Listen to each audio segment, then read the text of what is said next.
Depending on how you count, this is my third or fourth fuel delivery 6265 diesel delivery video. Uh, Last video I talked about my filter base and how I was going to switch over to AN fittings and stainless steel braided hose. So I did that. We're going to talk about that. All right. First off, another fuel pump, exact same pump, because I got to do the 1009. It's leaking too. I'm going to swap it over to AN hoses while I have it all apart and change the filter too. The fuel pump goes on the engine like this on the bottom. This is a 6.2 fuel line.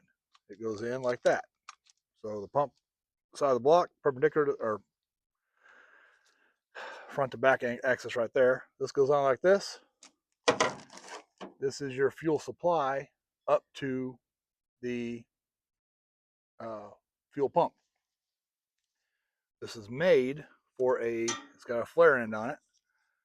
Put a hose over. 3/8 hose goes over and clamps down. AN fitting won't screw to that. Make sure you can see this before I talk too much longer. You can. Let me get closer anyway.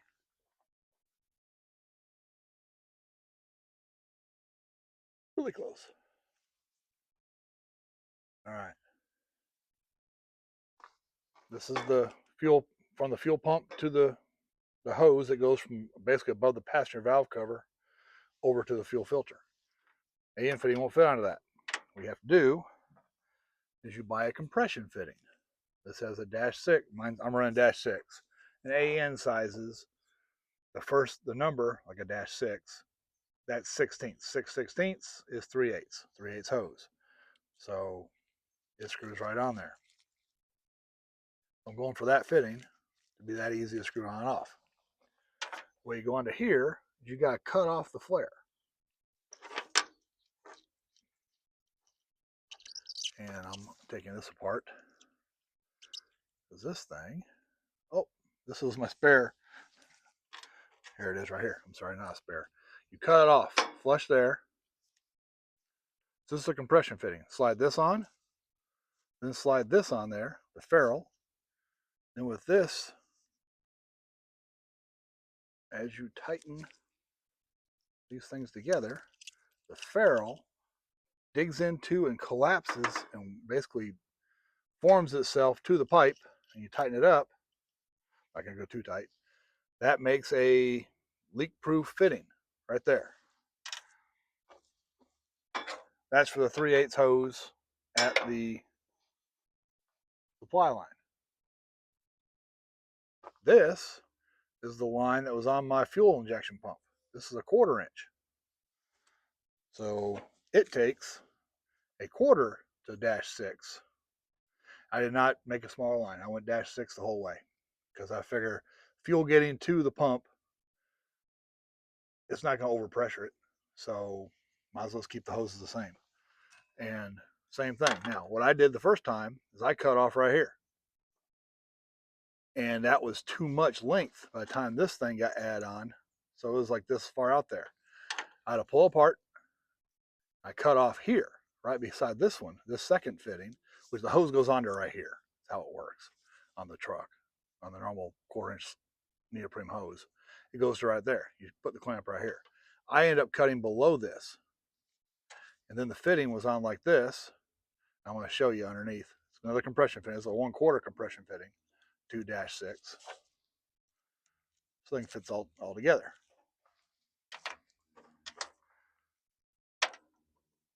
So let me zoom out a little bit. Zoom out a little bit. There it is. And here you can see the line above the valve cover where I put the compression fitting, and then the AN line to the input of the fuel filter. So I didn't think it through right. That looks kind of sloppy down there. We got lines crossing each other. Then the front line with the 45-degree angle, that one is my supply to the injection pump, which goes down to there. And you can see it. I got a light, had a light on it. Still have a light on it, kind of. You can see, can you go this way? See? No, not really. This way. Anyway, it goes in right there. I got a 45 on that end too. That's to get around my turbo inlet tube.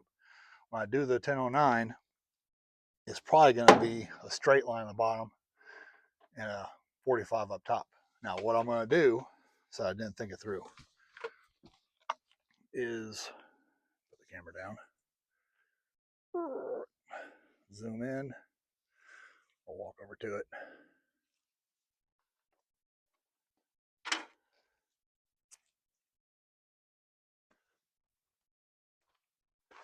I had two straight adapters, 1/4 MPT thread to AN6, and I put a 45 there. But this one here, they're kind of, it's in the way, and the transmission dipstick's right there too. I should have gotten a 90-degree bend, this thing right here. Should have it, so I screwed this in to the back, then just put a straight fitting on this line going straight down. That would suck it in some, and it doesn't cross over. So I'm going to swap this one in. I wanted to show what my first results were. And, oh yeah, here's the rest of my line. 3/8 line. I bought the kit off of Amazon. Evil Energy is the seller that had all these fittings. Evil Energy is an American company, but they source their fittings and hose. This is PTFE hose. You can tell the difference because the back of the fitting has flared out. There's a collet. Actually, they call it an acorn. There's an acorn inside here. What you gotta do is once you cut it to fit, is you peel back the mesh. Well, actually, you fit this thing on here first, like that. Then you peel the mesh back away from the Teflon core, the white thing, and then you put the acorn on all the way up against the edge of the core. Then you stick this in and screw it together. That's it. It's easy.